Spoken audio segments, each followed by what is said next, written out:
Public Suraj मामू तर निघून गेले पण आमचा बकासूर जपल होता. मग काय शेजारची परी आली ना हाताचा उपयोग करून त्याला उठायला लागले. हात तर थकून गेले पोरचे. मग काय लाताला त्या तोडून शोना त्याला उठवलं आणि शेवटी घाटवर चढून सणा नचायला लागली. म्हणते मी झुमकावाली पोरं. म्हटलं तू नाच बाई, मी तर चालला फिरायसाठी. काय माहित भाऊ काढली गाडीने सीधा निघाला मी पुढे बी जायसाठी. म्हटलं चला भाऊ आपल्या 2 दलित मित्राला घेतलं सीधा निघाला मी. फिरता जाय काय माहित कुठे चाललंय ना काय चाललंय. तितक्यात आपल्याला माहित पडतं शेजारच्या गावात बँड आले बँड पाहायसाठी. बँड काय चालू नाही होता बाबा रे. मग काय बँड तर आला बरं तिकडून निघाले.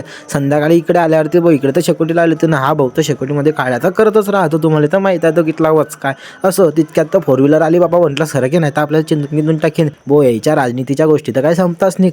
आता राजनीतीच्याच गोष्टी चालू असतात. असो तितक्यामध्ये हा म्हणतो मला घे म्हणे मी येडे चाय करतो. तितक्यात त्यानं म्हटलं बघ गाणं म्हण.